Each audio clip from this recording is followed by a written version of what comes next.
Welcome back to drinkthebottles.com. This is Mutt. And Jeff, and we have got a fun old bottle, and I don't. I'm excited about this. Yeah, it's not like an old bottle, but the company is over 200 years old.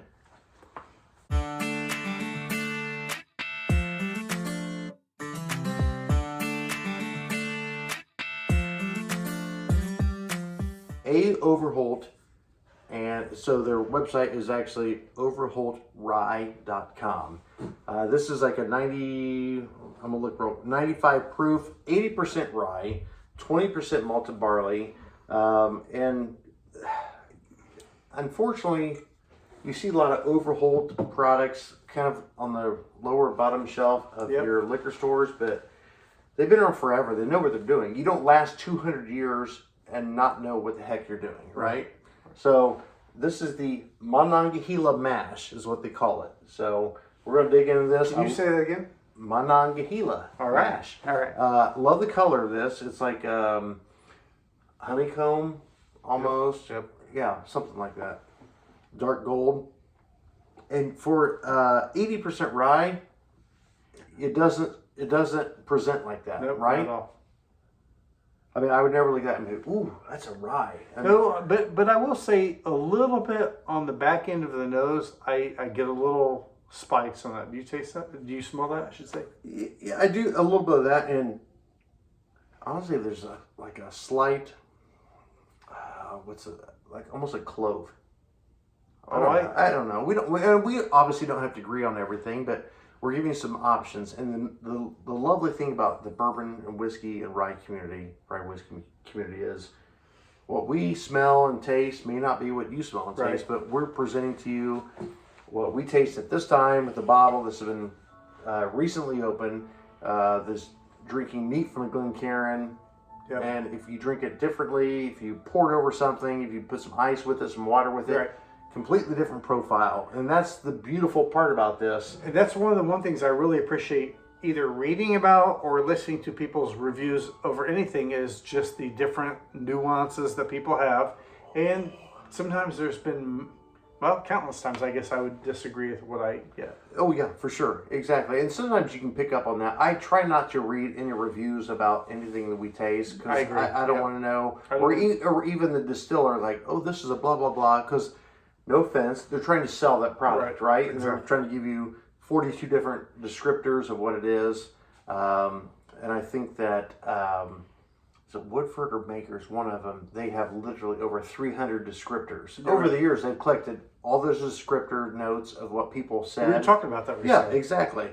But we're going to tell you what we think about Overholt. Again, over 200 year It's phenomenal. in business, and it does not present like a rye at all. No, I get a little bit of, I do get a spicy caramel maybe. Some type of natural, It's like almost like what's that called? I wouldn't even say sandalwood. Some people would, but I don't say that. It's like a seedy, nutty. Oh, I get the nut. Yep. Like a trail mix. Yep. Trail mix. That sounds kind of weird. I don't know. We can agree to disagree, whatever. But it's. Should we get the palate? Yeah, I already jumped in, but we can do it together again.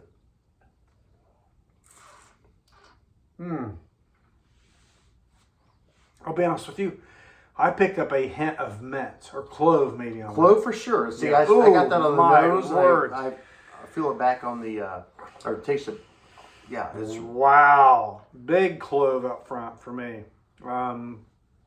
the clove and mint kind of go together, and a little bit of what I would call an anise. Some people say licorice, but I know. I hate licorice. But star anise, I get that, but I don't like to say licorice. But almost all right, I'm gonna say it because I get this a lot with wines, almost like an asphalt. Oh, really? Like a tar, almost. And that's not a bad descriptor at all. I think it's just a unique flavor profile that, settles in with all the other layers of taste and aromas that you get with a bourbon or whiskey or a rye, whatever. That's really lovely. And I wouldn't think that with 95 proof. And this one is about a $30 bottle. Is that right? Yeah. Is that I mean, come on. Seriously, $30.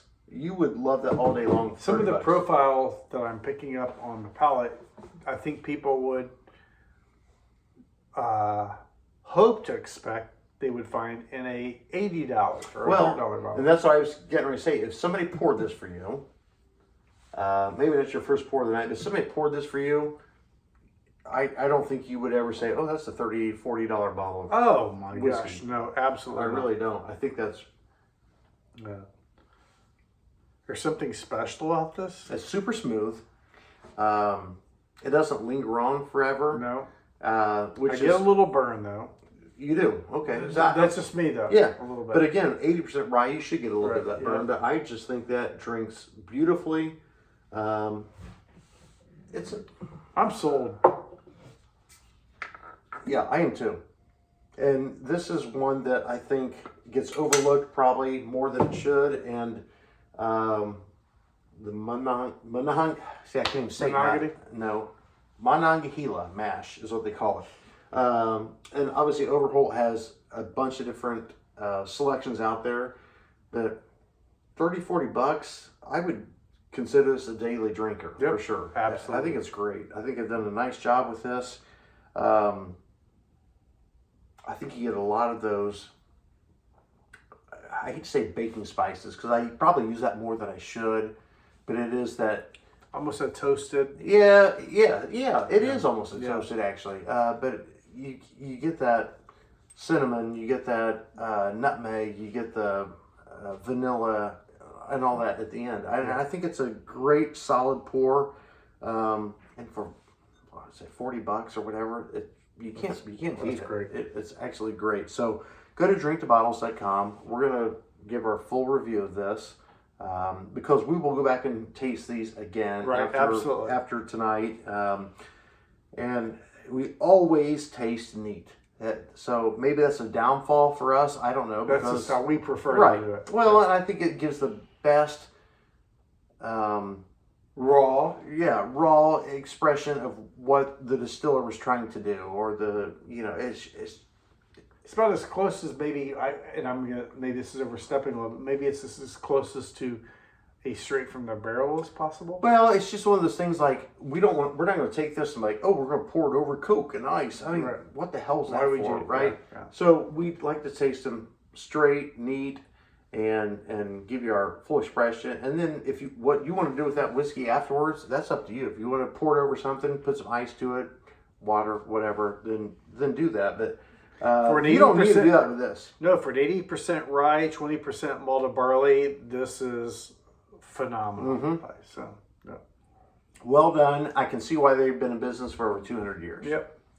So go to drinkbottles.com, check this out, and we hope you enjoy this review, and go and check this out. Seriously.